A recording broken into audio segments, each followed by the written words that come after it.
Welcome to African Mysteries, where ancient whispers, dark secrets, and untold legends come to life. These stories are based on folklore, real experiences, and cultural beliefs. Viewer discretion is advised. Let the mystery begin. Gift from the ancestors. People in the dusty town of Mbata's Drift still whisper about what happened to Sipho Mazibuko, a quiet, soft-spoken art teacher who once lived a very ordinary life. That was before the dream started, before the money, before the blood. Sifo never asked for any of it. He didn't go sniffing around graves or playing with bones. No Ouija boards, no horror movie nonsense. It came to him, soft, slow, and seductive, like smoke curling under a door you didn't know was on fire. It began with dreams, harmless enough at first. In the first one, his late grandfather Baba Vusi stood beneath an enormous ugele tree flanked by Gogo Mandlovu, Sifo's grandmother who always smelled like boiled maize and mothballs in real life. In the dream, she was luminous. Both of them were. They glowed like saints, or maybe something else, something older. Between them, under the gnarled roots of the ugele tree, sat a black box, small, old, sealed tight. "This is your gift," Baba Vusi had whispered, eyes twinkling like a drunk who'd just remembered the punchline of a joke he wasn't supposed to tell. "Take it. Use it well."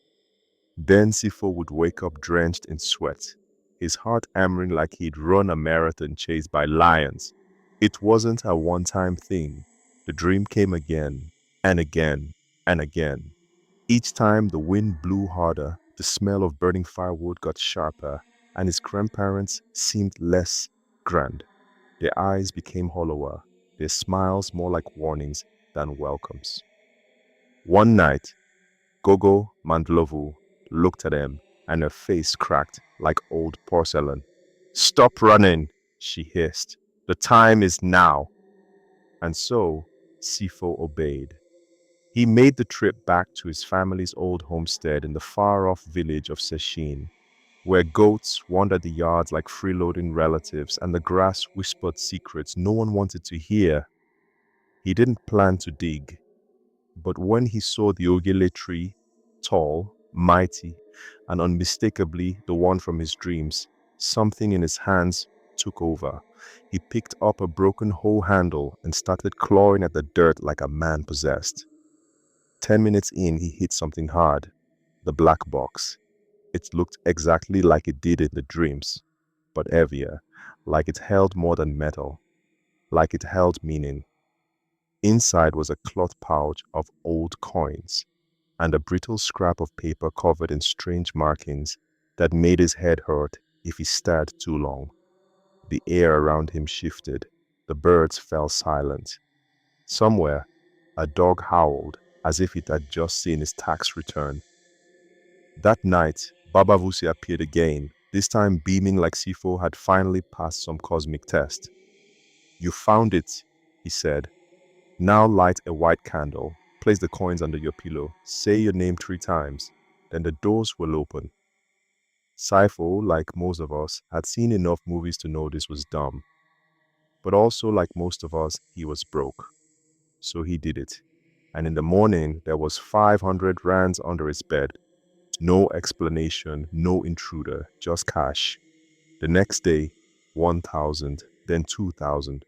Naturally, Sifo did what anyone would do when their dead ancestors start vomiting cash under their furniture. He started shopping. He paid off his debt to Uncle Modu, who'd been threatening to sort him out like chicken livers. He bought a new flat screen, even gave his cousin Tammy a wad of notes to sort himself out.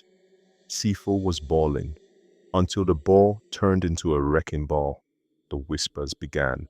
Late at night, the walls creaked. Lights flickered. Footsteps echoed across the room when no one was home. And then came the shadow. Tall, jagged, wrong.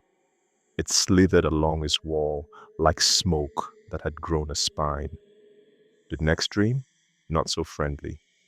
Baba Vusi wasn't smiling anymore. His eyes were sunken. His voice was sharp. "You must give back what you take." Sipho didn't understand. Give back to who? Then the faceless woman arrived. In his dream, she stood under the ugele tree holding the black box. Her face was just skin, no eyes, no mouth, just a smooth canvas of nightmares. You took what was not yours, she said, in a voice that echoed like a church filled with bees. The next morning, Sifo found 5,000 in his kitchen drawer and blood on his doorstep. Later that day, cousin Tami was in a car accident. Then, Bongani, the friend who helped him dig up the box, collapsed with a mysterious illness. Doctors said, maybe it's viral, but Sifo knew. Oh, he knew. A pastor visited once. He stayed exactly 5 minutes, looked around, said, this house is touched by something dark, and sprinted out like his holy sandals were on fire. Sifo tried to return the box. He drove back to Sechane, heart pounding, coins clinking in a plastic bag. But the ugele tree, gone. Just dead land, dry, cracked, and silent.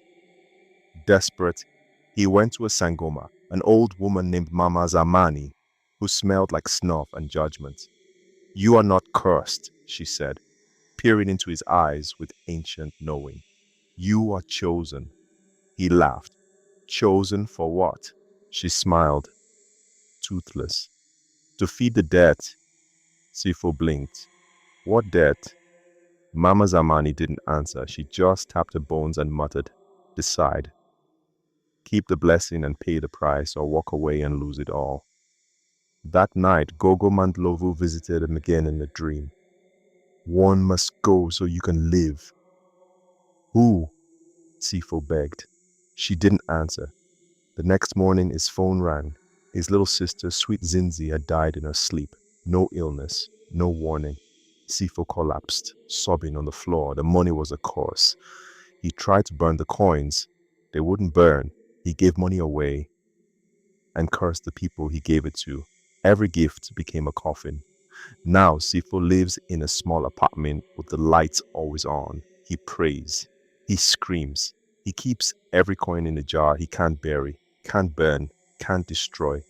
They just come back. He told his story once, online, begging people to believe him. Don't take the gift, he wrote. Not all blessings are good. Some are debts with interest, and ancestors, they don't always give. Sometimes they collect. For more mysteries from the motherland, hit that like button, subscribe, and tap the bell so you never miss a tale. Until next time, stay curious, stay cautious, and beware. Some legends are more than just stories.